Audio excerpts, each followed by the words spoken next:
Ce film de réinformation à but non lucratif est basé sur des faits et des preuves apportés par des historiens dont les travaux n'ont jusqu'ici jamais été dévoilés dans un documentaire.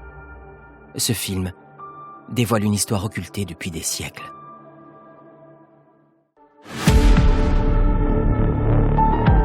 Lorsque Jeanne d'Arc monta sur le bûcher, en 1431, à Rouen, après avoir sauvé la France, un grand sentiment d'injustice envahit l'esprit de tous ceux qui assistaient à la terrible scène. Mais les inquisiteurs chrétiens avaient livré leur verdict. Jeanne était une sorcière, et en tant que telle, elle devait être brûlée vive. Il est cependant aujourd'hui unanimement reconnu que le procès de Jeanne a été entièrement falsifié. Que le prétendu procès est en plusieurs de ses parties mensonger, vicié, corrompu. Pourquoi cette héroïne a-t-elle subi une telle injustice? Quelle vérité se cache derrière les mensonges du procès? Répondre à ces questions était jusqu'à présent un exercice qui pouvait s'avérer très hasardeux, tant les textes historiques concernant Jeanne d'Arc ont été influencés par les inquisiteurs. Oleg de Normandie, jeune historien, a fait cependant une découverte tout à fait intrigante. Les châteaux de la Renaissance semblent contenir des informations historiques considérables. Et aussi incroyable que cela puisse paraître, d'illustres personnages comme François Ier ont codé volontairement dans ces châteaux des données historiques. Une manière assez subtile de préserver la vérité en la mettant à l'abri du regard des falsificateurs.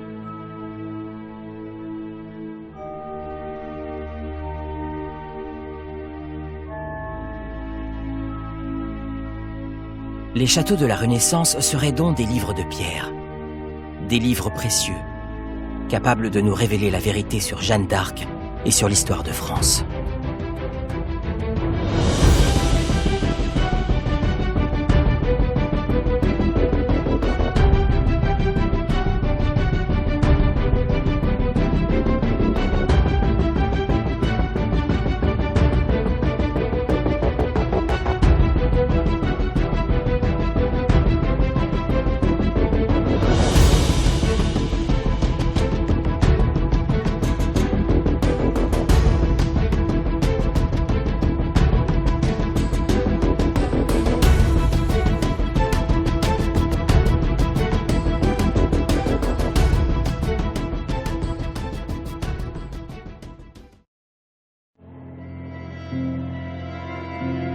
L'histoire de Jeanne d'Arc est réellement stupéfiante.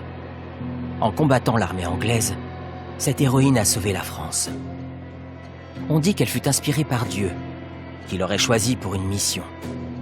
Faire couronner Charles VII et chasser les Anglais hors de France. Sa fin n'en fut cependant pas moins violente. À l'âge de 19 ans, après avoir fait reculer les Anglais, la pucelle est brûlée vive, à Rouen, par le tribunal de l'Inquisition chrétienne. Alors, ce qui est tout à fait surprenant dans cette affaire Jeanne d'Arc, c'est que c'est l'Église qui condamne Jeanne, alors qu'elle est un symbole de foi en Dieu extraordinaire. Ironie du sort, malgré sa grande dévotion, elle est condamnée au bûcher comme une hérétique par l'Église catholique. Jeanne d'Arc a accompli tous ces actes héroïques. Elle a sauvé la France, elle a sauvé la royauté française au nom de Dieu. C'est parce que Dieu lui a demandé qu'elle l'a fait. Donc pourquoi l'Église condamnerait-elle un symbole de foi aussi puissant que celui de Jeanne d'Arc? C'est tout à fait contradictoire. Un siècle plus tôt, les Templiers avaient également fini sacrifiés sur les flammes du bûcher. Cet événement suscita là aussi un grand sentiment d'injustice, car ces chevaliers avaient offert à la France les plus illustres monuments de son histoire, les cathédrales gothiques. À l'instar de l'affaire des Templiers, celle de Jeanne d'Arc est mystérieuse par bien des aspects. On reproche à la pucelle de pactiser avec le diable. La même accusation fut proférée un siècle auparavant contre les Templiers, condamnés eux aussi par un procès inéquitable. Que se passait-il en France? Pourquoi brûlait-on les héroïnes et les chevaliers? Y avait-il une malédiction contre les justes? On a accusé Jeanne d'être une sorcière, mais ce qu'on ne nous dit jamais, c'est que ce motif était généralement utilisé pour condamner les non-chrétiens, et que les accusés n'avaient aucune chance de réchapper au procès, qui était parfaitement inéquitable, puisque l'inquisiteur avait le droit de torturer l'accusé jusqu'à ce qu'il avoue. De nombreux chercheurs ont essayé de résoudre l'énigme Jeanne d'Arc, sans jamais vraiment réussir à la résoudre. Cet échec est sans doute dû au fait que la majorité des historiens continuent de se référer, faute de mieux, à des textes écrits par les inquisiteurs catholiques. Les inquisiteurs chrétiens, ils brûlaient tous les textes qui leur déplaisaient. Quand on est capable de brûler vifs des êtres humains sur un bûcher, vous imaginez bien que brûler des livres, c'est rien. Et réécrire une autre histoire derrière, c'est pas grand-chose non plus. Ce qui est dramatique, c'est que ces textes écrits par les inquisiteurs font toujours autorité aujourd'hui. Et ça, c'est à cause de la toujours très importante influence chrétienne sur nos institutions. Et c'est pour ça que malheureusement, l'histoire officielle souffre de nombreuses erreurs.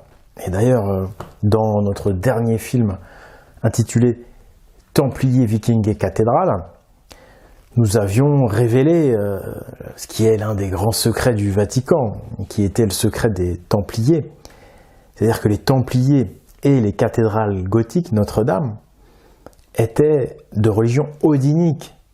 Les cathédrales ne sont pas chrétiennes à l'origine. Ça, c'est quand même énorme. Et les Templiers, donc, travaillaient pour les odiniques. Ils étaient odiniques, même la plupart d'entre eux. Et c'est pour ça qu'ils ont fini brûlés sur un bûcher. D'ailleurs, c'était le principal travail des inquisiteurs, de brûler des odiniques, de s'attaquer à la religion concurrente. Alors évidemment, dans les textes qu'ils ont réécrits derrière, ils ont prétendu qu'ils brûlaient des hérétiques, des sorcières, etc. Mais en réalité, 9 fois sur 10, il s'agissait de brûler des odiniques, de brûler la concurrence. Et l'odinisme, c'était aussi la religion des Vikings.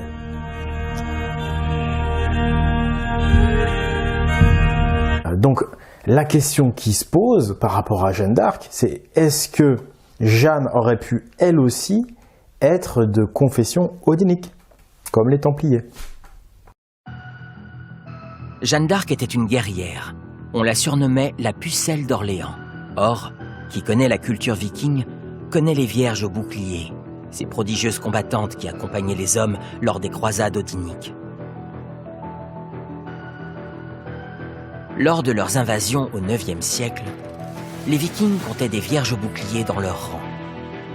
La guerrière Birka est un exemple de vierge au bouclier, prouvé par l'archéologie.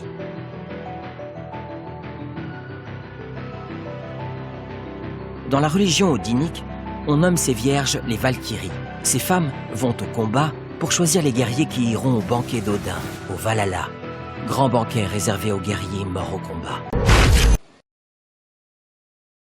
A contrario, dans la religion chrétienne, aucune femme ne combattait. Pour elle, revêtir des vêtements guerriers était considéré comme un crime. Et elle n'avait pas non plus le droit de monter à cheval. Dans l'histoire chrétienne, aucune femme n'a jamais combattu, à l'exception de Jeanne d'Arc. La pucelle d'Orléans aurait-elle pu être de religion odinique? Si cette théorie de Jeanne la Valkyrie est séduisante, elle suppose que la dynastie royale française de cette époque ait été également odinique, chose parfaitement impossible puisque les nobles francs étaient chrétiens. C'est du moins ce que disent nos livres d'histoire, ces livres de papier rédigés par des chrétiens. Il serait toutefois intéressant de savoir ce que disent les livres de pierre, les châteaux de la Renaissance. Les monuments, les cathédrales, les châteaux de la Renaissance, ce sont de véritables livres de pierre. On peut y déceler des secrets d'histoire. Papier, pas pierre, comme on dit, c'est-à-dire que la pierre ne brûle pas. L'un des rôles de ces illustres châteaux ou cathédrales, c'est de transmettre des informations, la connaissance à travers le temps, parce que la pierre résiste au temps, et aussi au feu des inquisiteurs. Les monuments sont des livres de pierre. Ces livres, qu'on appelait édifices, Sans cette forme édifice, se serait vu brûler en place publique. Des inquisiteurs qui ont réécrit une histoire totalement à leur avantage, mais ils l'ont fait vraiment très intelligemment, parce qu'ils ont pris soin d'occulter l'existence de la religion odinique. Ils ont occulté l'existence de la religion concurrente afin de la faire oublier. Et ça a fonctionné, puisqu'on l'a aujourd'hui, on l'avait complètement oublié. Et cette religion, c'était celle des Vikings. L'odinisme tient son nom de son dieu principal, qui s'appelle Odin. Mais c'était la religion primordiale qu'avaient tous les Occidentaux, en fait, qui existait avant le christianisme. Et j'en veux pour preuve, on l'a montré dans le dernier film entre autres, les cathédrales gothiques, elles comportent les signes d'Odin. C'est des livres de pierre dans lesquels on voit l'existence de cette religion, l'odinisme.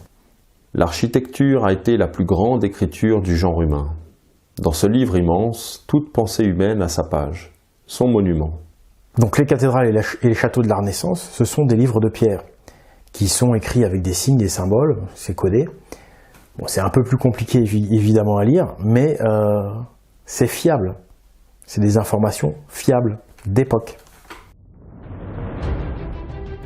Jeanne d'Arc a sauvé la royauté française. Or, le château qui caractérise la royauté de France, c'est Fontainebleau. On le surnomme la demeure des rois, ou l'héritage des rois de France. Considérons à présent le château de Fontainebleau comme un livre de pierre, et tentons de décoder son message. Les symboles et les signes, c'est le langage de la pierre. Et il y a certains symboles qui sont vraiment très très explicites. Odin, le dieu principal de l'odinisme, peut être représenté par 3 symboles différents. Les 3 triangles, dont le Valknut est une stylisation célèbre, les cornes d'Odin, qui sont une stylisation de la Trictra, et la rune d'Odin, Odal, issue de l'écriture runique. Les cornes d'Odin sont assez populaires dans la culture viking et sont souvent portées autour du cou. Dans le château de Fontainebleau, la demeure des rois de France, sur la plus grande cheminée, trônent les cornes d'Odin.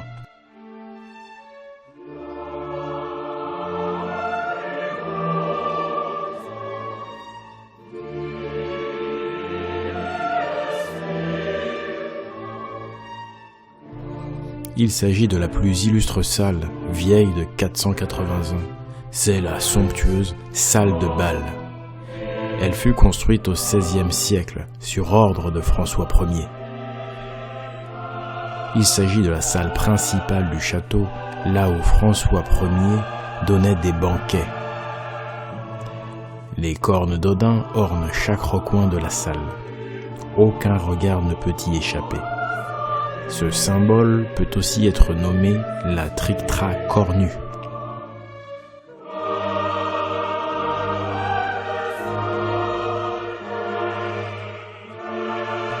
Qui plus est, au plafond de la salle, on retrouve l'autre symbole d'Odin, les 3 triangles. Ils ornent le plafond en compagnie des cornes d'Odin.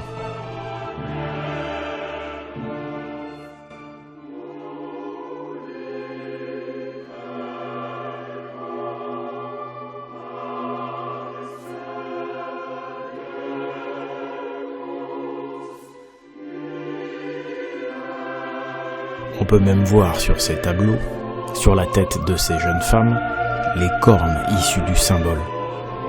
Les cornes sont une des marques de la religion païenne, ou plutôt odinique. Les cornes d'Odin symbolisent également le lien entre Odin et les 3 vierges odiniques, les 3 tisseuses, les 3 nornes. C'est pourquoi le symbole comporte 3 paires de cornes, une par vierge. Par ordre d'importance, les 3 vierges arrivent tout de suite après Odin, et l'une d'entre elles est une valkyrie, une vierge au bouclier. Ici, dans une autre pièce du château, on peut voir un tableau qui représente sans doute Jeanne d'Arc, La salle de bal a été construite par François Ier 100 ans après la mort de Jeanne d'Arc. François Ier, comme toute la dynastie des Valois depuis Charles VII, lui devait son règne.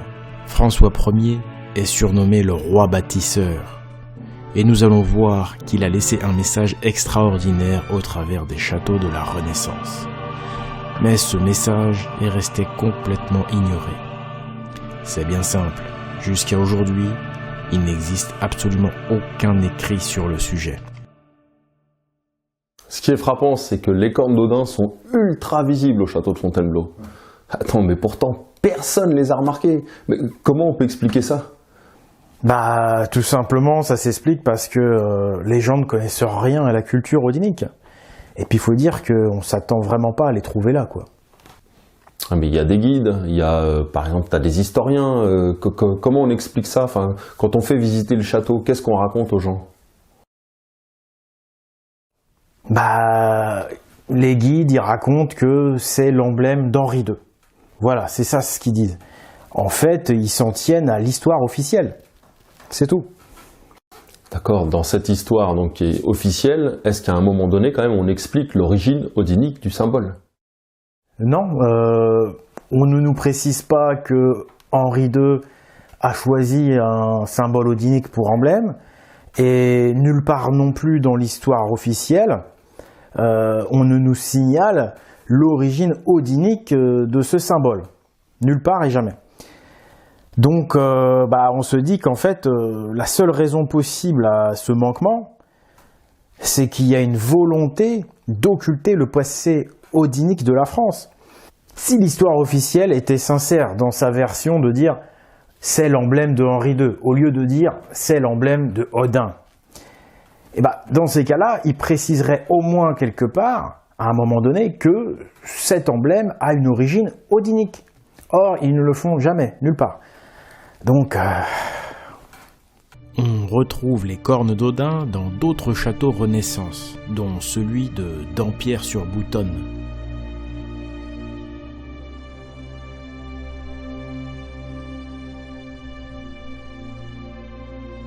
Au château d'Annette, ce sont les cornes du cerf qui sont associées aux cornes d'Odin. Le cerf est en effet un animal sacré du Valhalla.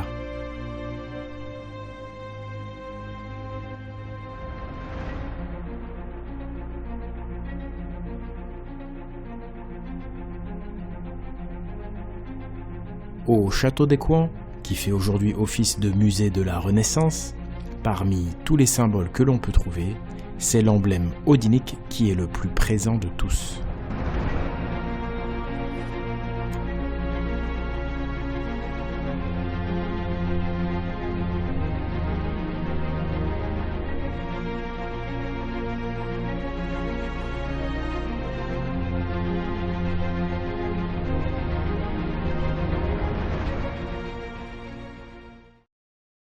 Jeanne d'Arc était-elle une vierge au bouclier ? À la Renaissance, dans les milieux chrétiens, Jeanne d'Arc était une figure très dérangeante. Et elle le resta longtemps, puisqu'elle ne fut canonisée par le Vatican qu'en 1920. 5 siècles se sont écoulés avant que Jeanne soit enfin reconnue sainte par l'Église. Il faudra près de 490 ans pour que cette même Église décide enfin de faire entrer Jeanne d'Arc au Panthéon des Saints. Il aura quand même fallu attendre l'ouverture des premiers fast-food aux États-Unis pour que l'Église catholique reconnaisse enfin Jeanne d'Arc. Pourquoi ce mépris pendant 500 ans pour une héroïne que l'on prétend être une chrétienne inspirée par Dieu ? Il y aurait bien une explication. Imaginons que la version officielle de l'histoire, celle qui a permis la canonisation en 1920, soit en réalité un mensonge et que Jeanne d'Arc n'était pas du tout catholique. L'histoire officielle nous raconte que Jeanne entendait des voix, qu'elle parlait à Dieu. Dieu lui aurait demandé de sauver la France et de bouter les Anglais hors du pays. On nous précise également que Jeanne était une jeune bergère qui ne connaissait rien des armes, mais qui deviendra pourtant une combattante d'exception, faisant à elle seule basculer la guerre de 100 ans. Dans cette version des faits, tout tiendrait du miracle, de la volonté de Dieu. Cette histoire, qui ressemble davantage à du prosélytisme qu'à une version sérieuse, s'est pourtant imposée au fil du temps, grâce à la forte influence du Vatican sur nos institutions. Le mythe de la bergère qui ne connaissait rien aux armes, c'est du prosélytisme chrétien, à la fois pour la comparer aux prophètes bergers, Jésus ou Moïse, et pour faire croire à l'intervention divine, au miracle divin. Mais si on fait le postulat que Jeanne était odinique, tout devient beaucoup plus logique. En tant que vierge au bouclier, elle aurait été formée aux armes dès l'âge de 12 ans. Et comme à l'époque, tout le monde connaissait cette spécificité odinique, il était alors impossible pour l'Église de faire passer Jeanne pour une chrétienne. C'est pour ça que la canonisation n'est arrivée que 5 siècles plus tard, en 1920, après que l'Église ait réécrit l'histoire et après que le peuple ait complètement oublié la culture odinique.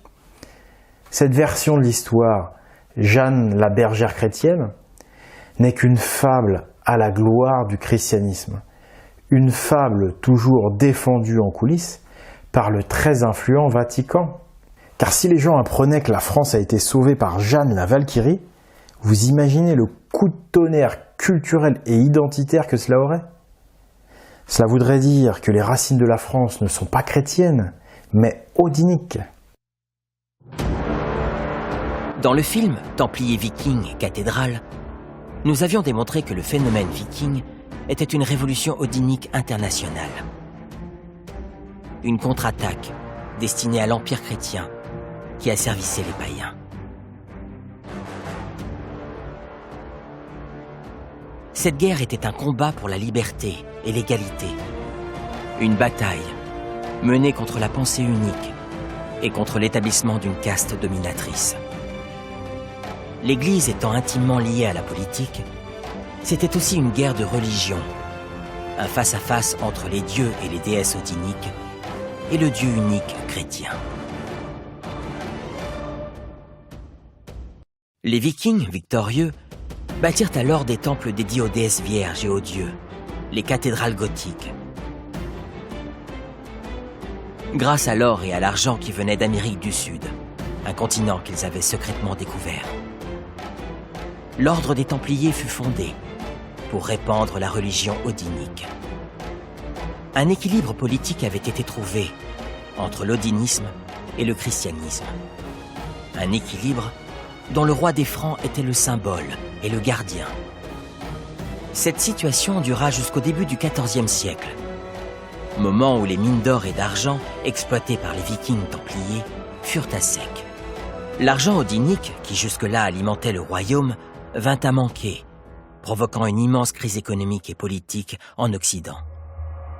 L'ordre des Templiers ne pouvant plus fournir d'argent, le roi des Francs, Philippe le Bel, fit en 1307 un choix cruel: éliminer l'ordre des Templiers et interdire la religion odinique. Ce choix sera le déclencheur de la guerre de 100 ans. La crise économique ayant affaibli Philippe le Bel, ce dernier voulut renforcer son pouvoir en instaurant l'Inquisition. Avec la complicité de l'Église romaine, qui fit pression sur le roi pour obtenir l'hégémonie religieuse, les bûchers s'allumèrent partout en France, y compris dans les territoires celto-germaniques, là où culminaient de nombreuses cathédrales odiniques. Le facteur ethnico-religieux est déterminant pour comprendre la guerre de 100 ans. Une guerre dont Jeanne d'Arc fut l'héroïne.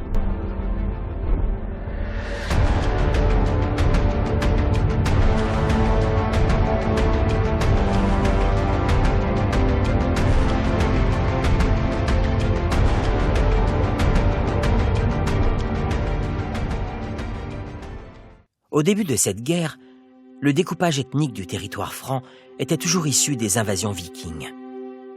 Il y avait des régions à dominance odinique et des régions à dominance chrétienne. Les Vikings avaient pris le pouvoir là où se trouvait une résistance païenne, prête à les soutenir. Une résistance constituée d'ethnies restées celto-germaniques dans l'âme. Ces peuples, restés fidèles à la religion païenne, sont appelés de manière générique les Goths. Ce sont eux qui bâtiront les cathédrales, d'où leur nom de cathédrale gothique. Or, suite à l'élimination des Templiers, ces cathédrales dédiées à la religion odinique vont être récupérées par les chrétiens, qui en expulseront les païens. C'est le vol de Notre-Dame par les chrétiens, illustré dans diverses mythologies comme le kidnapping d'une princesse, qui provoqua la colère des Goths et engendra la guerre de 100 ans. Dans les régions goths, les choix de Philippe le Bel, liberticide et anti-odinique, suscitèrent une forte opposition.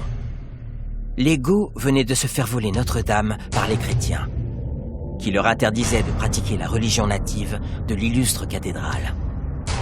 Les peuples goths se soulevèrent. Toute la Gaule païenne s'opposa au roi franc. Mais face à l'armée royale, leur combat fut vain. Les peuples goths n'eurent pas d'autre choix que de se convertir au christianisme, tout du moins en apparence. Préparant secrètement une contre-attaque, ils demandèrent de l'aide à une armée très puissante, rivale des Francs, l'armée des Anglais. Les druides de Normandie franchirent la Manche et vinrent prêcher la guerre sainte auprès des guildes odiniques anglaises, dont les affiliés étaient proches de la couronne d'Angleterre. Maurice Guignard, historien décoré de l'Ordre du Mérite de Berlin. Alors là, coup de théâtre. Notre postulat de Jeanne, la Vierge au bouclier, prend du plomb dans l'aile.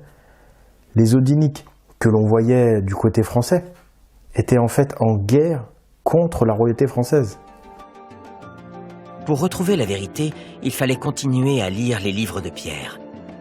Parmi eux se trouve un joyau de la Renaissance française, mondialement connu, le château de Chambord.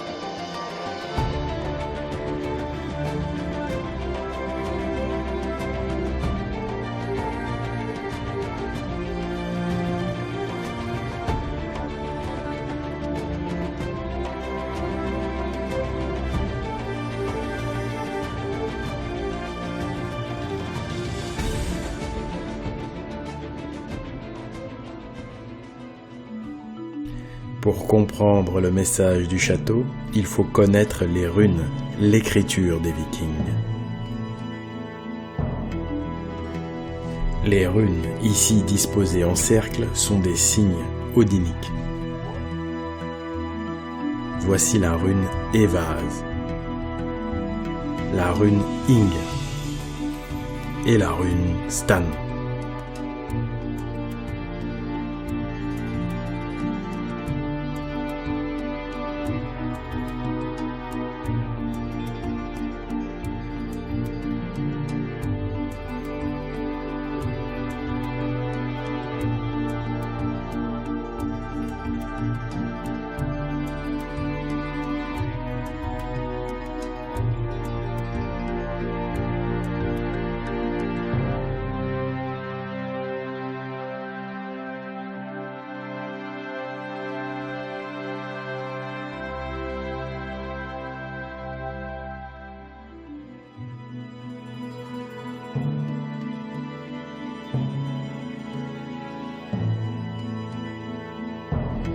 Mais que signifient ces runes? Evaz figure le cheval, le messager. Ing figure la graine, la semence, la descendance. Et Stan figure la pierre.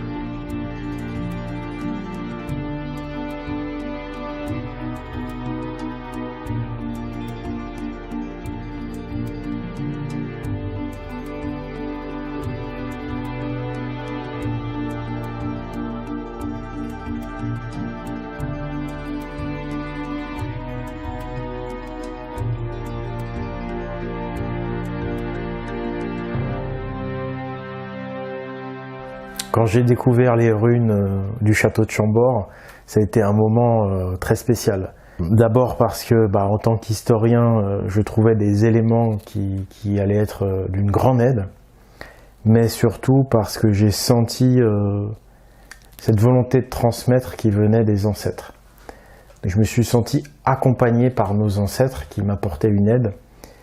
Et voilà, j'ai senti cette attention qui venait du passé et cette volonté de transmettre un message à travers ce château grâce aux runes. Intéressons-nous maintenant aux autres châteaux de la Renaissance, en commençant par le château de Villandry,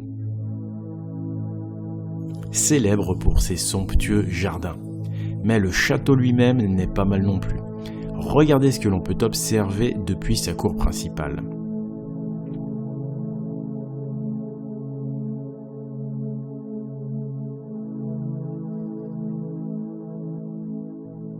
On retrouve les 3 mêmes runes qu'à Chambord, sauf qu'elles sont présentées différemment. Les runes sont ici plus indépendantes. On a extrait Ing de Stan, comme pour nous signifier que le motif de Chambord n'est pas le fruit du hasard. Il s'agit bien de runes. Qui plus est, un bon observateur saura repérer, en observant depuis le ciel, la rune d'Odin, Odal.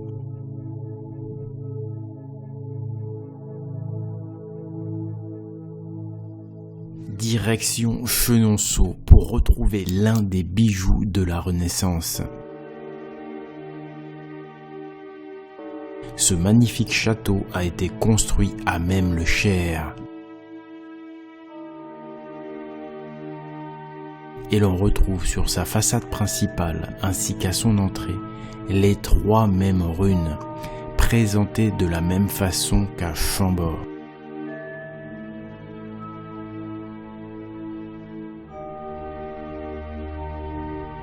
Et on retrouve ces runes à l'intérieur du château, sur la cheminée notamment.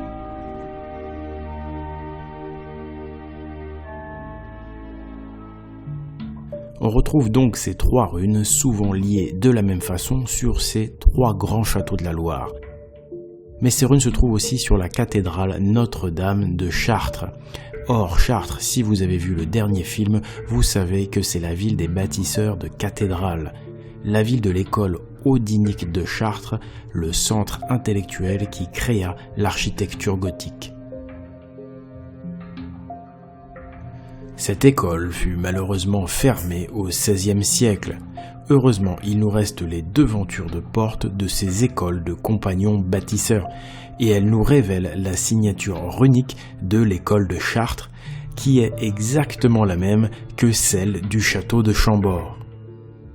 Ce qui signifie que les châteaux de la Renaissance, édifiés par la dynastie des Valois, ont été construits par l'école odinique de Chartres. Mais dès la fin de la dynastie des Valois, l'école odinique de Chartres sera fermée par le premier des Bourbons, Henri IV. En 1595, la loge odinique de Chartres fut, sur ordre de Henri IV, désaffectée et reconvertie en salle de jeu de paume. Cela confirme l'existence de liens particuliers entre les Valois et l'école odinique, des Valois qui devaient leur pouvoir à Jeanne d'Arc. Mais ces runes ne sont pas seulement la signature de l'école de Chartres, leur rôle est également de transmettre un message sous forme d'énigme. Sa solution se retrouve à partir de la signification symbolique de chacune de ces runes, le cheval, la pierre, la graine. Pour nous aider, il nous reste encore un château de la Loire à voir, celui de Blois. Il fut un lieu privilégié pour la royauté valois. On n'est pas étonné de retrouver de nombreux éléments de culture odinique, et notamment la rune Ing.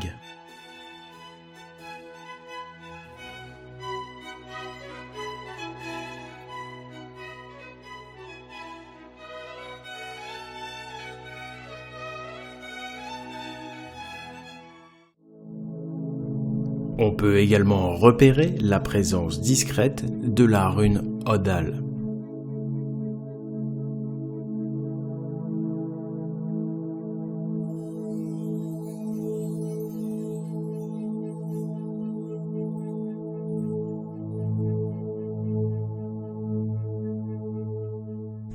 Mais étonnamment, ce château est le seul à ne comporter ni la rune Évase, ni la rune Stan. Cette anomalie, en fait, n'est qu'une invitation à chercher ailleurs, à réfléchir autrement. Ce château est le seul à comporter à sa porte d'entrée un énorme cheval. Un cheval de pierre. Or, nous avons dit que la rune Évase symbolise le cheval et la rune Stan la pierre. À la place d'Évase et Stan, les bâtisseurs ont mis un cheval de pierre, ce qui signifie qu'Évase et Stan figurent un cheval de pierre. Si les runes elles-mêmes sont absentes du château, leur symbolique, elle, est bien présente. Ce que nous prenions pour une anomalie est en réalité une aide au décryptage du message. Évase et Stan ensemble figurent un cheval de pierre. Reste maintenant à décrypter l'association entre le cheval de pierre et la graine. Mais avant cela, nous allons revenir à Jeanne d'Arc.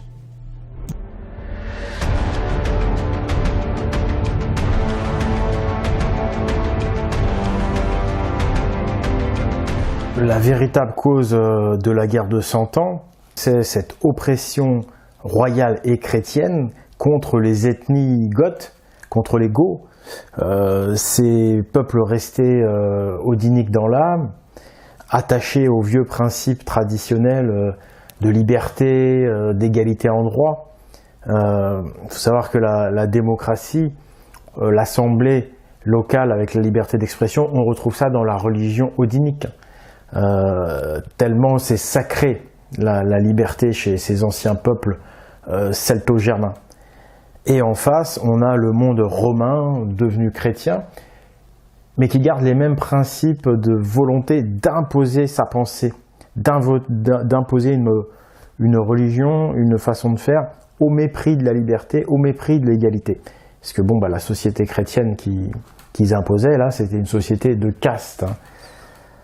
Donc en fait, c'est la vieille Europe celto-germanique qui, une fois de plus, c'est un combat européen traditionnel, se retrouve face au monde romain centralisateur, le monde de l'État romain tout-puissant.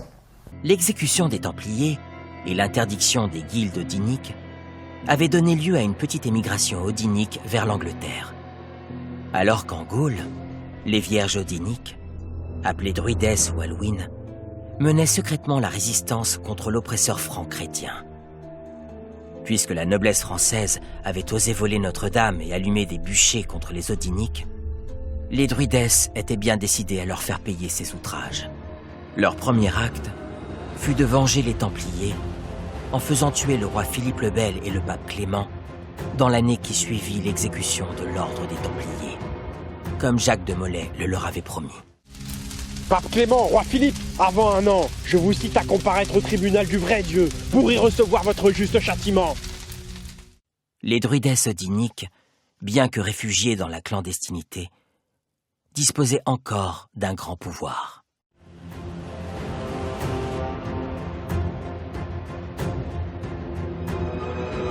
La Gaule est partagée entre plusieurs peuples, eux-mêmes répartis en deux grandes catégories ethniques. Les Goths, qui parlaient les langues d'Oïl et qui étaient odiniques, et les ethnies latinisées, dites de langue d'oc et de religion chrétienne. Ce qu'il faut bien comprendre, c'est que la France, telle qu'on la connaît aujourd'hui, avec une langue et une culture commune, n'existait pas encore. D'ailleurs, ce territoire, gouverné par les Francs, s'appelait toujours la Gaule. La preuve en est que, parmi les cartes originales datées du XVIe siècle que l'on peut trouver à la BNF, toutes mentionnent le nom de Gaule.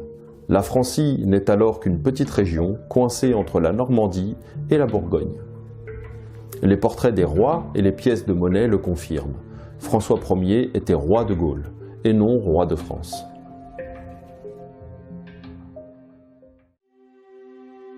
Parce qu'ils sont très bien organisés, les peuples goths parviennent à faire pression sur le roi franc. Conformément à la tradition odinique, protectrice du peuple, les Goths sont structurés en guildes, des confréries qui englobent toute la population. Il y a des guildes de métiers et des guildes locales. Le maillage des guildes réunit tout le peuple. Lorsque Philippe le Bel décida d'interdire les guildes, celles-ci se firent discrètes.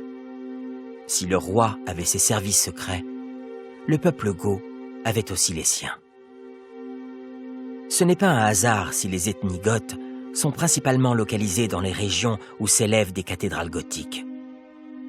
Par leur simple présence, ces temples païens ont sans cesse retardé le christianisme.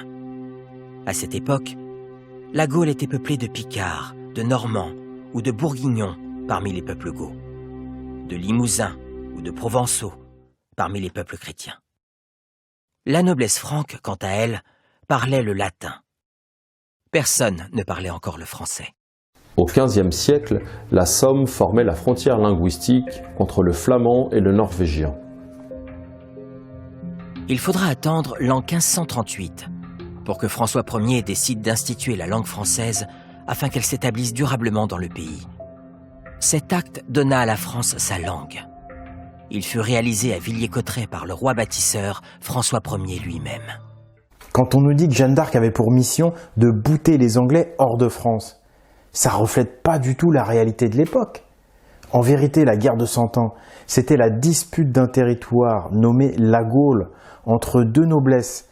D'un côté, les Francs, et pas encore les Français, notamment parce qu'ils parlaient le latin, et pas encore le français. Et de l'autre côté, les Anglais, qui eux parlaient le vieil anglais. Au milieu de ce conflit, le peuple de Gaule, qui n'est ni français ni anglais, et pour qui avoir un roi anglais ou français, en définitive, c'est pas très important. Ce qui est important pour le peuple, c'est les conditions politiques et religieuses, notamment pour les Goths opprimés. C'est les conditions que le roi mettra en place qui sont importantes, et non pas sa nationalité. C'est pourquoi les Goths vont se servir de cette concurrence entre Francs et Anglais pour favoriser leurs intérêts.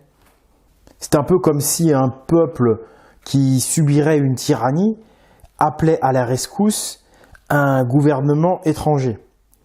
Bon, en l'occurrence, les Anglais, ils ne sont pas tellement étrangers, puisqu'ils ont des liens assez forts avec les Normands, issus du royaume, de l'ancien royaume anglo-normand. La Normandie gronde, et nombreux sont les barons qui renient l'hommage prêté au roi de France et se tournent vers Édouard III d'Angleterre.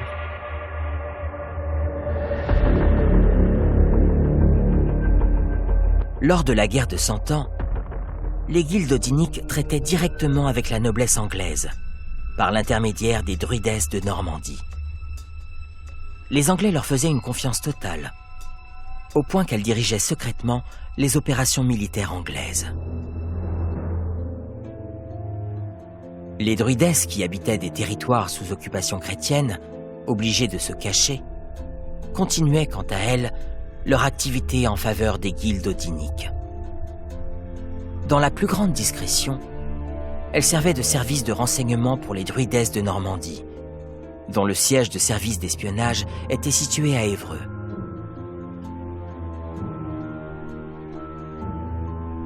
Lorsque, par exemple, une armée franque partait du Berry, la région de Bourges, Évreux était immédiatement mis au courant par les druidesses de Bourges. Les druidesses maîtrisaient la transmission à distance par le canal des courants telluriques. Les ateliers odiniques constituaient le quadrillage des territoires encore occupés par les Francs et fonctionnaient comme des antennes.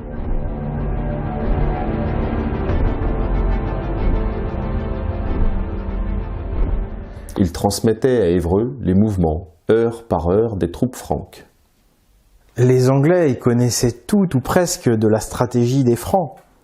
C'est pourquoi, malgré leurs très gros désavantages en termes de nombre et en termes logistiques, ils avaient le désavantage du terrain. C'est pourquoi, malgré tout, ils ont vaincu les armées franques.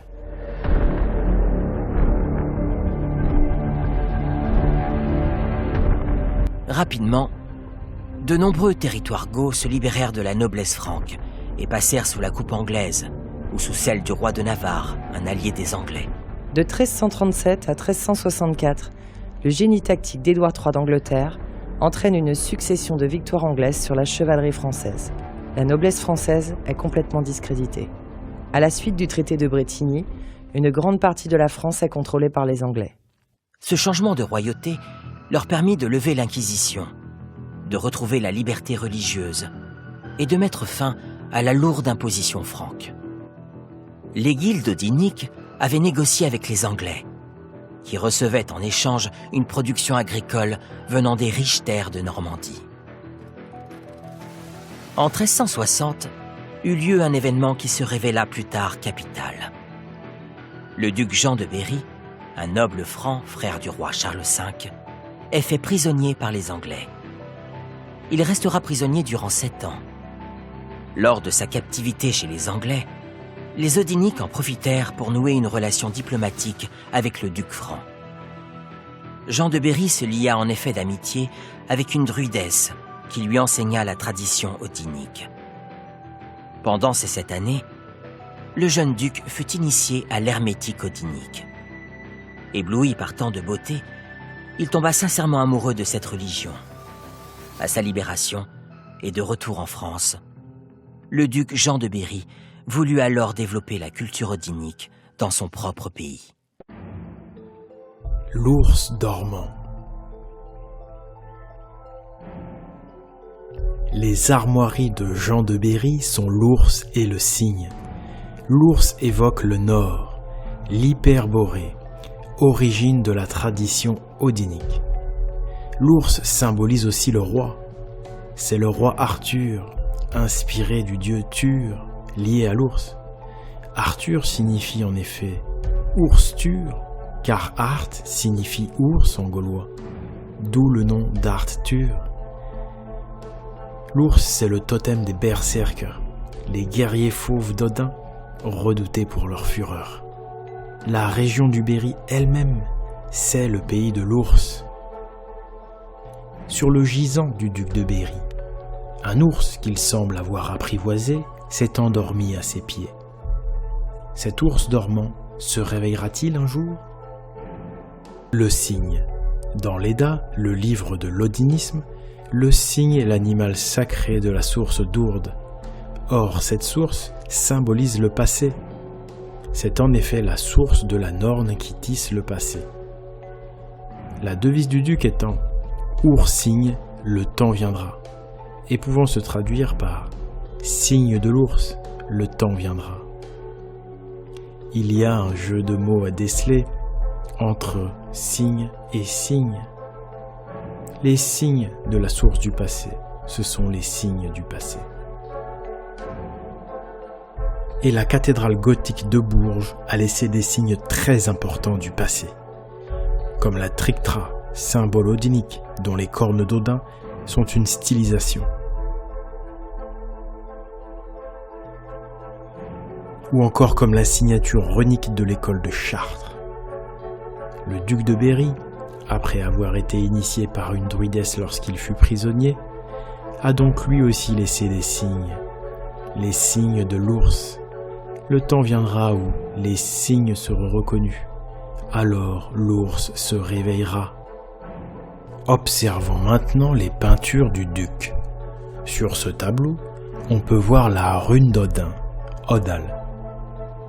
Et sur celui-là aussi. On peut distinguer ici 2 chevaux. Ils tirent un bâtiment de pierre. On retrouve la même symbolique qu'avec les runes liées des châteaux de la Renaissance. Le cheval est lié à la pierre. Cette énigme est celle du cheval de pierre des runes des châteaux. Voici leur solution. Le cheval figure un monument, un château ou une cathédrale. Comme on peut le voir ici, les chevaux qui tirent le bâtiment progressent dans le temps. C'est le but de ces monuments, de traverser le temps, de traverser les époques pour parvenir jusqu'à nous. Les monuments sont des messagers venus du passé. Le cheval est un messager. Odin possède justement un cheval à 8 pattes nommé Sleipnir. Il a la capacité magique de traverser les mondes et de retourner au royaume des ancêtres, c'est-à-dire d'aller dans le passé. Les châteaux de la Renaissance et les cathédrales gothiques transportent le message d'Odin. Le château de Chambord figure le cheval Sleipnir. Il permet à l'historien qui le chevauche de retourner dans le passé pour retrouver la vérité. Cette action du chercheur qui retrouve le fil du passé grâce au monument est transcrite dans l'Edda par le mythe d'Hermod qui chevauche Sleipnir jusqu'au royaume des morts. Le passé. Ici, le personnage avec sa lampe qui revient des ténèbres du passé figure Hermod. Il progresse avec 2 chevaux ailés qui figurent Sleipnir. Car il totalise 8 pattes et il vole comme Sleipnir. Les peintures et les armoiries du duc de Berry sont des cygnes, alors que les monuments de pierre sont des chevaux. Chacun de ces animaux a pour rôle de nous faire retourner dans le passé afin de retrouver la vérité. Et c'est ainsi que Jean de Berry, mort en 1416, s'adresse encore aujourd'hui à nous, hommes du XXIe siècle.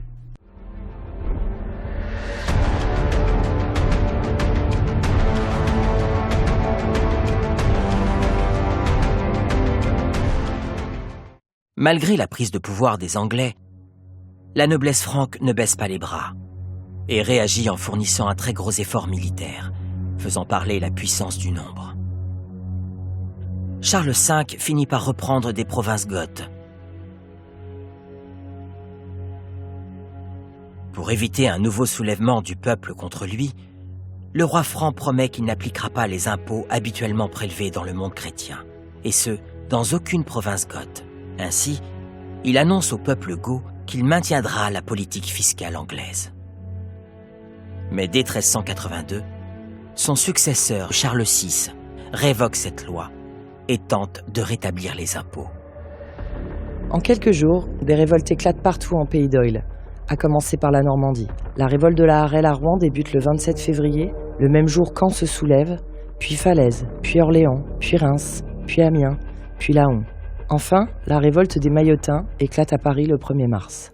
Charles VI répond à ces révoltes par la terreur. Il entre dans la ville de Rouen avec la tête des résistants au bout d'une pique. En 1383, Charles VI soumet Paris et utilise la même méthode violente pour persuader les Parisiens de payer l'impôt. Malgré ces actes de contrition, les villes continuent à rechigner à verser l'impôt. Les Goths refusent toujours de payer l'impôt. Ils restent néanmoins sous la pression des militaires francs et de nombreuses violences éclatent contre la population. Les guildes odiniques, réfugiés dans la clandestinité, préparent une réaction contre cette reprise de pouvoir franco-chrétienne.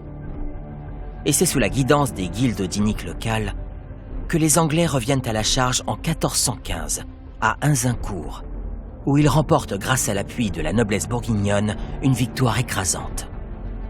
Les Anglo-Bourguignons reprennent rapidement tous les territoires goths. Historiquement, ils iront jusqu'à occuper la plus large partie du territoire gaulois. Les Francs seront contraints de se retirer à Bourges.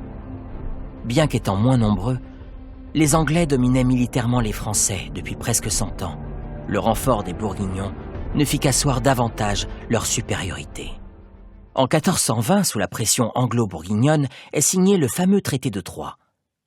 À cette occasion, Henri V, roi d'Angleterre, est reconnu légitime héritier de Charles VI, roi de France, ce qui annonce la fin de la monarchie française et la suprématie de la monarchie anglaise sur toute la France. L'héritier Henri d'Angleterre devient virtuellement roi d'Angleterre et de France. Avec ce traité signé à Troyes, ville très chrétienne, les Anglais s'étaient également rapprochés de l'Église catholique. Cet énorme pouvoir qui se trouvait dans la main des Anglais n'était pas sans inquiéter les guildes odiniques. Les druides odiniques voyaient en effet dans ce monopole anglais un danger. Ils n'étaient guère favorables au traité de Troyes. Si jusqu'ici, les guildes odiniques avaient réussi à tirer leur épingle du jeu, c'était parce qu'elles faisaient marcher la concurrence entre les Français et les Anglais. Au départ, les Goths, ils sont très contents de ce traité de Troyes. Après tout, la victoire des Anglais, c'est un peu la victoire des Odiniques aussi. Mais vous savez, le peuple, il est toujours un petit peu naïf. Et en fait, les sages, les druides, les druidesses, eux, ils pensent pas la même chose, ils pensent différemment. Ils voient dans ce traité un grand danger. D'abord, il a été signé à Troyes, ville historiquement catholique, Et c'est effectivement ce traité un rapprochement entre Anglais et catholiques. Et surtout, les Anglais se retrouvent maintenant en situation de monopole militaire. Ils n'ont plus de concurrents. Si jamais les Anglais commençaient à abuser de leur pouvoir, l'Égo n'aurait plus rien à leur opposer pour faire contre-pouvoir. Ce traité de Troyes, il rompt un équilibre entre deux noblesses. Un équilibre qui permettait au peuple de faire jouer la concurrence et donc de se protéger. Le nouveau roi anglais, Henri, roi de France et d'Angleterre, devenait un véritable empereur. Il avait un immense royaume sous sa main et pour le contrôler, il était forcément intéressé par le christianisme. Donc si, sur le moment, le traité paraît être une victoire, en réalité, sur le long terme, il n'est pas avantageux du tout pour l'Égo odinique. Et ça, les druides et les druidesses l'avaient bien compris. En 1422, peu de temps après le traité de Troyes, Henri V mourut, suivi de près par Charles VI. Si bien qu'Henri VI d'Angleterre devint roi de France. Charles VII, fils de Charles VI et dauphin déchu, conteste le traité de Troyes et se nomme roi de France. Le différend avec Henri VI se réglera sur le champ de bataille. Les Anglo-Bourguignons se moquent de Charles VII en le nommant roi de Bourges. Ayant une grande confiance en eux, ils s'imaginent ne faire qu'une bouchée de l'armée de Charles VII. Mais ce que les Anglo-Bourguignons ignorent, c'est qu'il s'est passé quelque chose en coulisses. Mais revenons au château de Chambord, où il y a encore bien d'autres symboles à décoder. Dans ce qui fut son château préféré, François Ier laissa un message très complet.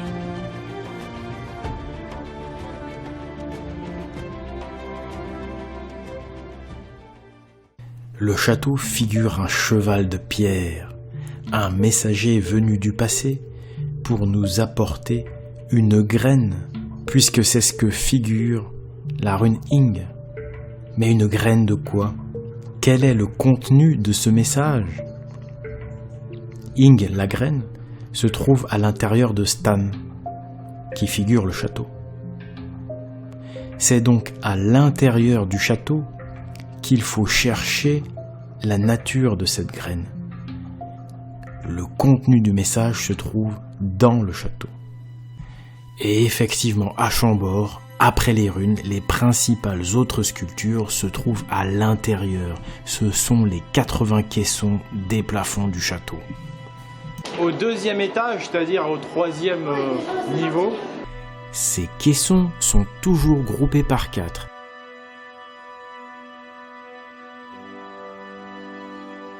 Et ils contiennent toujours les deux mêmes motifs. Un F que l'on prend pour l'initiale de François Ier et une salamandre qui est l'emblème de François Ier. Mais le F est aussi entouré d'une corde énigmatique. En réalité, ce F est bien plus que le F de François. Il cache en effet un grand secret. Cette corde comporte systématiquement 3 nœuds en 8. Il s'agit d'un rébus, une énigme à résoudre. Sur les tableaux représentant le roi, on retrouve systématiquement la présence du 8.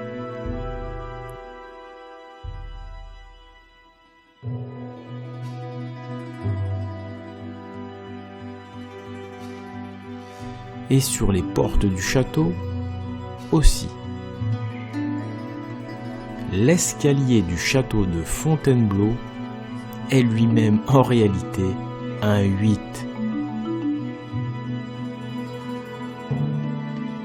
À Blois, le 8 est également présent sous forme de nœud.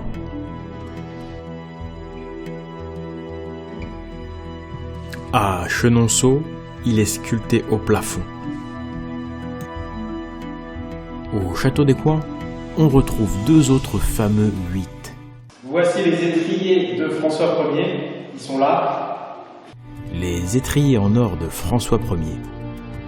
Ils forment eux-mêmes un 8.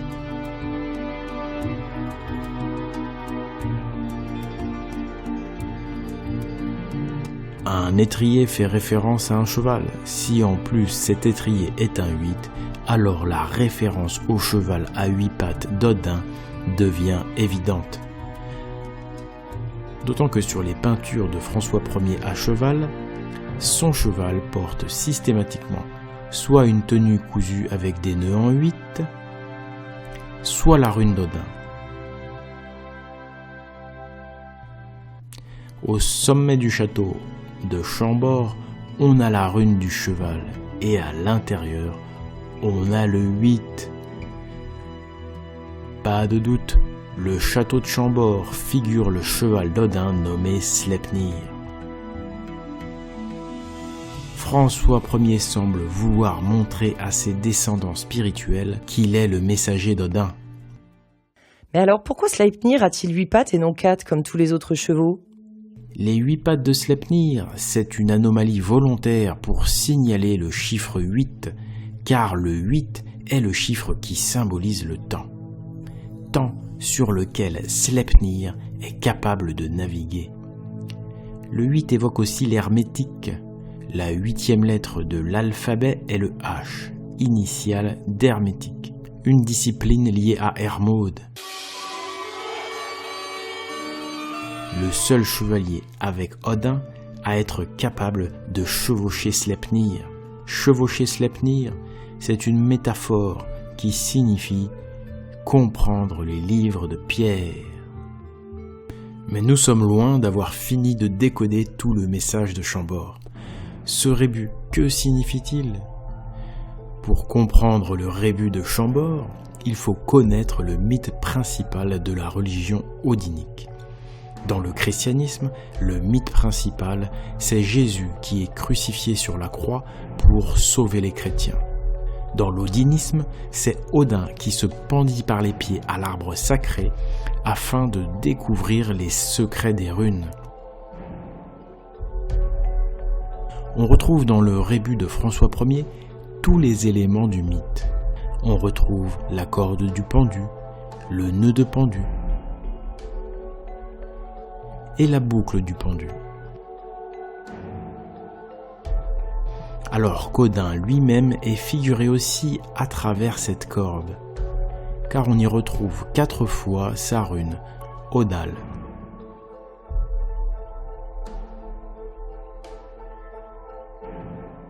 Et voilà pourquoi les caissons sont toujours groupés par 4.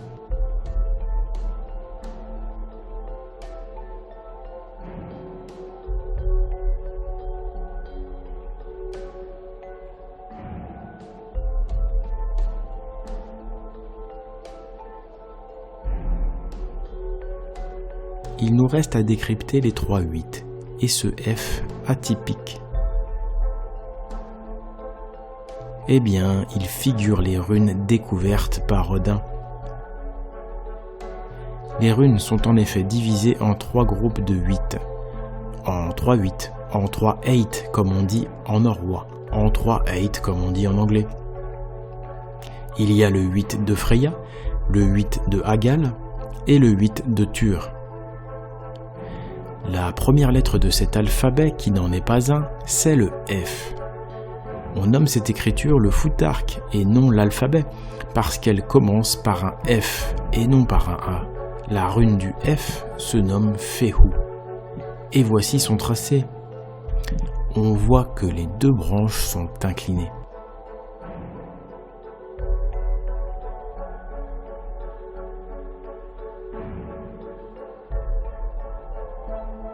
Or, sur chacun des F du plafond, on retrouve toujours cette coupe inclinée à environ 30 degrés. Ce n'est pas anodin. Cette coupe particulière est là pour confirmer qu'on évoque la première rune du Futhark, Fehu. Un Futhark divisé en 3 8. Le message de Chambord est désormais clair. François Ier a bâti un cheval à 8 pattes afin de nous apporter une graine. Et ce que contient cette graine, c'est la tradition odinique que le rébut du château évoque directement à travers son mythe principal. Odin, pendu à l'arbre sacré, découvre le secret des runes.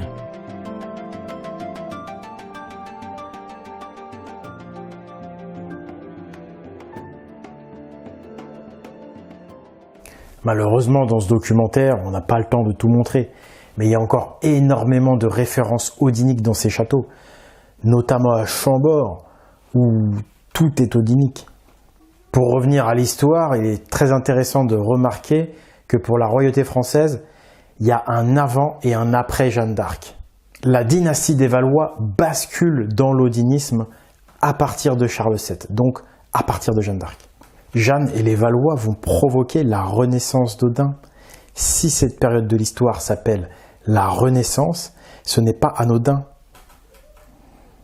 Quant au plus illustre des Valois, François Ier, son bébé, le château de Chambord, il transpire l'odinisme. Et les tenues du roi, ses peintures, ses étriers, tout comporte la signature d'Odin. François Ier, il avait le cœur profondément odinique. Et il tenait cette tradition en si haute estime qu'il a dédié son règne à la perpétuation de cette religion hors du commun. Je crois que François Ier, il nous a légué un message dont l'objectif est la renaissance d'Odin.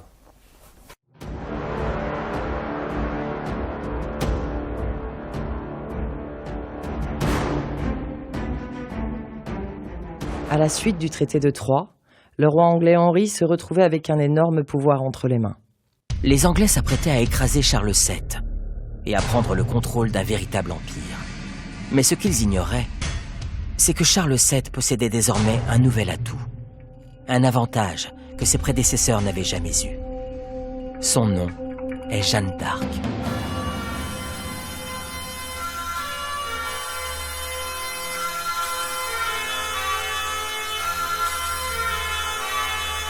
Les Français comprirent la raison de leur défaite à répétition, et ils dépêchèrent une vierge au bouclier, nommée Anna af Arc, plus tard francisée en Jeanne d'Arc.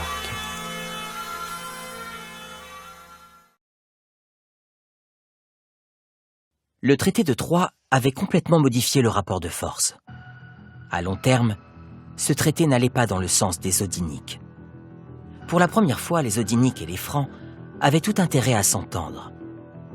Une relation cordiale avait déjà vu le jour grâce au duc Jean de Berry.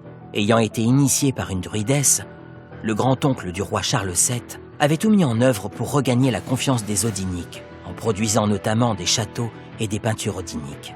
Jean de Berry avait parfaitement compris que les Francs ne deviendraient jamais souverains des peuples goths tant qu'ils n'accepteraient pas les guildes odiniques, qui étaient bien plus puissantes que ce que les Francs croyaient. Le duc Jean de Berry avait pris sous son aile le tout jeune Charles VII. Il l'éduqua et lui enseigna l'odinisme.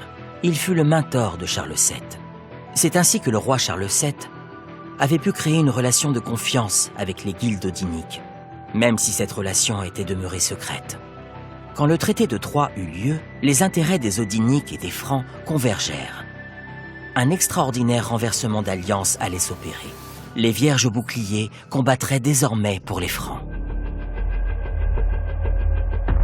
Le moment du réveil de l'ours odinique du duc de Berry était imminent.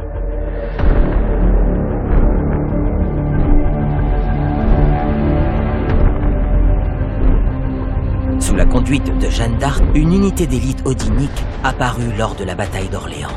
Jeanne menait un escadron de vierges boucliers, accompagné d'un escadron de berserkers, les guerriers ours positionnés en première ligne.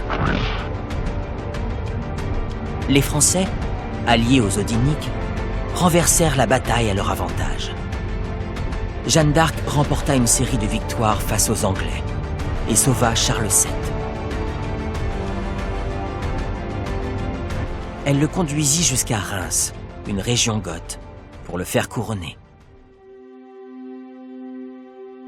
C'est en la présence de Jeanne l'héroïne que le roi franc fut chaleureusement accueilli par le peuple goth. La présence de Jeanne fit changer d'avis les Rémois à l'égard de la royauté française, car la présence d'une vierge au bouclier signifiait la nouvelle alliance franco-odinienne.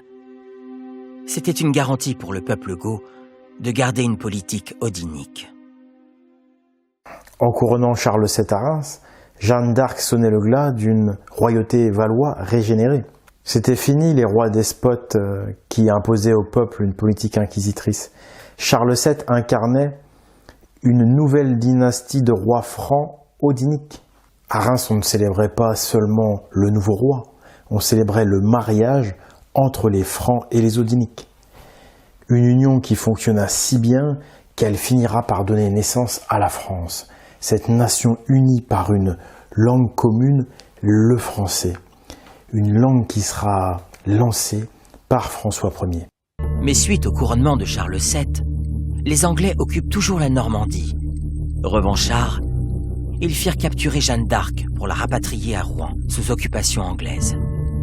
Sur le plan stratégique, les Anglais choisirent de se rapprocher de l'Église catholique, avec qui Charles VII avait pris ses distances.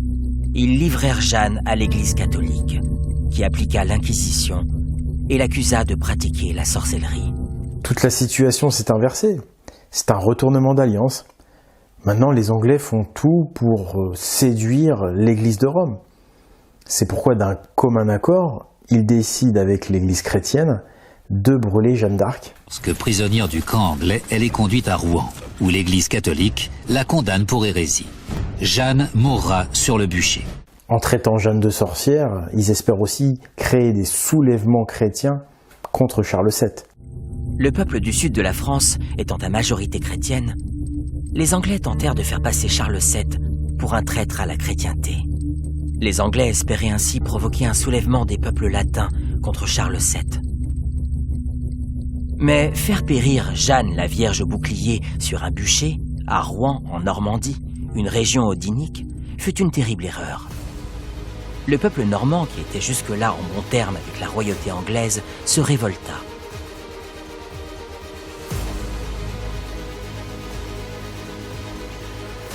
En brûlant Jeanne d'Arc, les Anglais firent de la pucelle une martyre de la foi odinique. Jeanne la martyre fut divinisée. Elle devint une valkyrie. Elle revigora tous les païens, y compris les druidesses des provinces chrétiennes, une minorité oppressée par les francs chrétiens. Les odiniques de toute la France réclamèrent l'arrêt immédiat de l'Inquisition.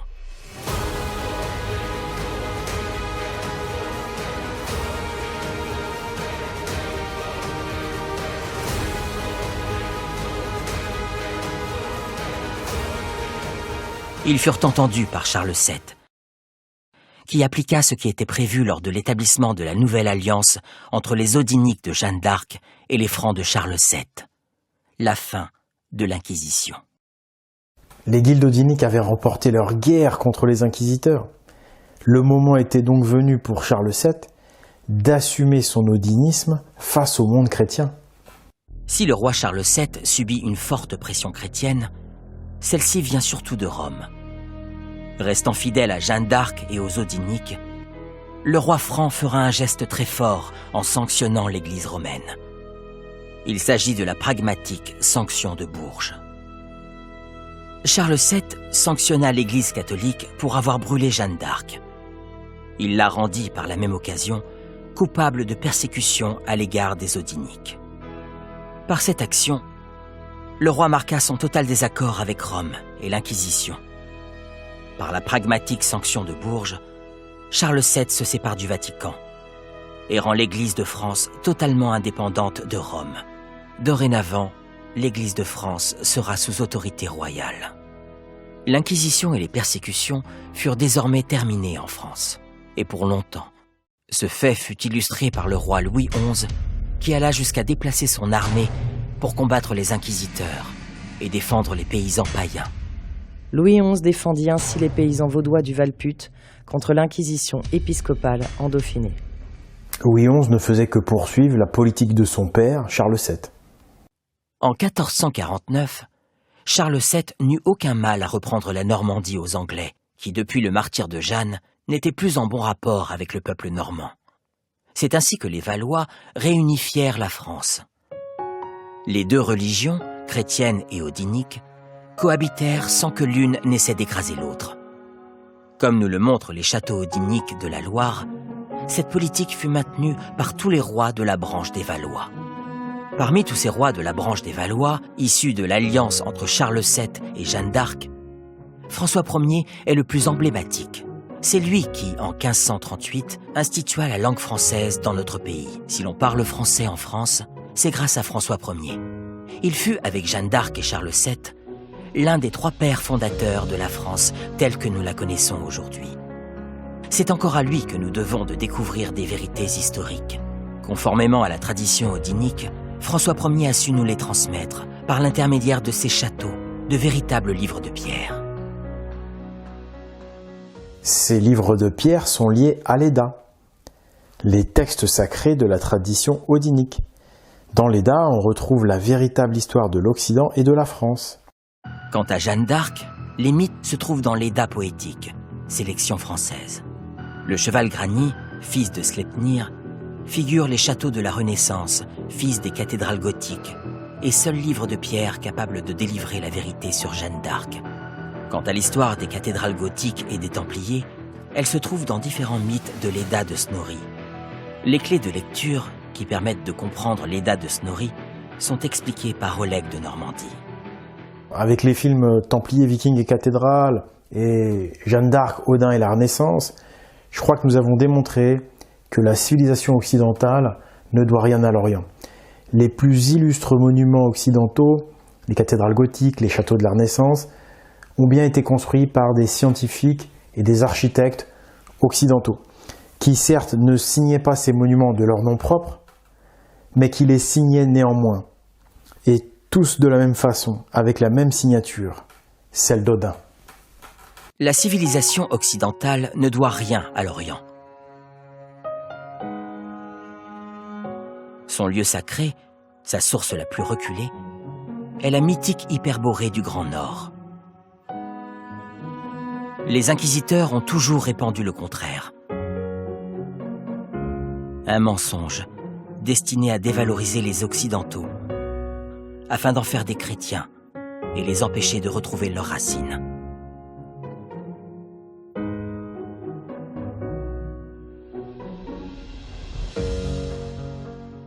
Heureusement, pour retrouver la vérité et nos véritables racines, il y a des braves gens qui ont semé des indices, qui ont semé des cailloux, des pierres, comme le petit poussé, pour que nous puissions retrouver notre chemin. Citons par exemple le roman Notre-Dame de Paris de Victor Hugo, ou encore le fameux symbole du coq gaulois, dont on va expliquer le secret là après, ou encore l'arbre de Noël et le Père Noël. Parce qu'il faut savoir que la tradition de Noël, elle est directement inspirée de l'ancienne tradition odinique du solstice d'hiver.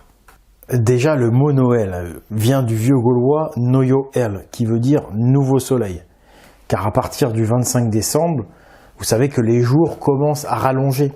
C'est donc une renaissance symbolique du soleil. Et le Père Noël, il est vieux avec une barbe blanche. Il vient du pôle Nord et il arrive en volant sur un traîneau tiré par 8 rennes, 8. Odin, il arrive sur un cheval volant à 8 pattes. Et de l'autre côté, c'est un traîneau volant à 8 rennes.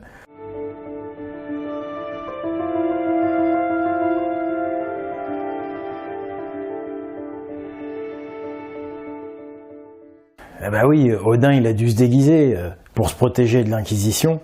Et puis, même sans Inquisition, face à une église catholique puissante, c'est pas évident. Hein. Donc Odin, il a dû se déguiser en Père Noël pour avoir le droit de venir voir ses enfants une fois par an. Et pour leur offrir donc des cadeaux. Parce que ça symbolise la transmission depuis les anciens jusqu'aux jeunes générations. Et c'est exactement ce que symbolise la rune d'Odin Odal. Hein. C'est la transmission depuis les anciens jusqu'aux jeunes générations et aux générations futures même. Et l'arbre de Noël, il figure Yggdrasil, l'arbre cosmique situé au pôle Nord, au sommet duquel se trouve l'étoile polaire, la fameuse étoile de nos sapins.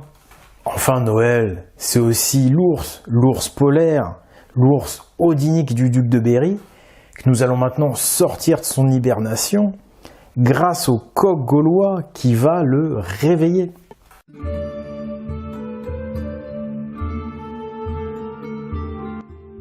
Que signifie le coq en hermétique? Le coq est un animal dont la fonction principale est de réveiller. Le symbole de la France, le coq gaulois, il nous signifie qu'il faut réveiller la France. Mais pour vraiment comprendre, il faut lire l'Edda, la tradition odinique, parce que dans l'Edda, le coq est très important. Dans l'Edda, le coq, c'est celui qui réveille Odin, c'est celui qui réveille les dieux. Donc le coq gaulois, en réalité, il vient de l'Edda. Le coq gaulois, son grand secret, c'est qu'il est là pour réveiller Odin. Il est là pour réveiller la France gauloise, pour réveiller les Gaulois et les Français à leur véritable origine, à leur véritable racine, à leur véritable tradition. Mais le coq, on va voir qu'il est aussi lié au héros gaulois Brennos. Brennos est un héros qui ramène en Gaule un trésor. Et tout ça, ça va faire sens en allant à la ville de Sens. Si l'on observe la ville de Sens, dédiée à Brennos, on voit qu'elle dispose d'une cathédrale odinique de l'époque templière. Mais on voit aussi Brennos lui-même, ici sur le toit de la mairie, qui brandit le coq gaulois.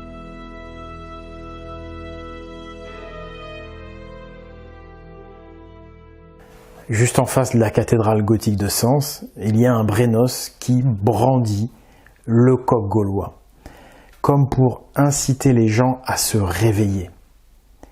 Mais il s'agit d'un réveil intérieur, un réveil qui aura lieu lorsque les gens comprendront les signes laissés par leurs ancêtres dans la pierre. Les cathédrales et les châteaux sont de véritables trésors historiques et spirituels qui ont le pouvoir de réveiller les gens. Mais ce réveil aura lieu que lorsque le coq va chanter. Et pour faire chanter le coq, il faut que les gens voient ces signes. Et il faut que les gens comprennent ces signes. Donc pour réveiller la Gaule, il faut montrer ces signes et les expliquer, tout simplement. En rendant la culture odinique aux Gaulois, Notre-Dame à Odin et leur histoire aux Français, Brennos réveille les Gaulois et les Vikings du sommeil léthargique dans lequel ils ont été plongés. Le coq gaulois symbolise la fonction de la France, réveiller le monde et surtout réveiller Odin. Odin! Nous permettre de retrouver la vérité, c'est ce qu'ont voulu les bâtisseurs de cathédrales. C'est ce que souhaitait François Ier. C'est également ce que souhaiterait Jeanne d'Arc, que nous nous réveillions à notre véritable identité. La France est la terre où Odin se réveille au chant du coq gaulois. Les racines de la civilisation occidentale se trouvent dans l'Edda, dans les cathédrales et les châteaux, qui nous mènent tout droit à la religion primordiale. Celle du dieu qui se pendit à l'arbre, celle du dieu qui chevauche un cheval à 8 pattes, celle du dieu qui a longtemps dû se déguiser pour continuer à exister, pour voir ses enfants. Cette religion démocratique et philosophique, c'est celle de la liberté et de l'égalité. C'est celle des dieux et des valkyries, dont Jeanne d'Arc est la plus belle figure. À notre époque, où la liberté, la justice et la démocratie sont à l'agonie, la religion primordiale, celle des philosophes, apparaît comme l'ultime chance de régénérer ses valeurs. Ce film a pu être produit et proposé gratuitement au public grâce aux dons réunis sur Helloasso et sur Tipeee, et grâce au bénévolat de quelques personnes. Merci aux donateurs et merci à ceux qui vont diffuser et partager le film autour d'eux. Il reste d'autres films à produire. Pour participer, Merci de vous abonner à la chaîne Pagans TV. Votre soutien est une condition nécessaire à la production des prochains films.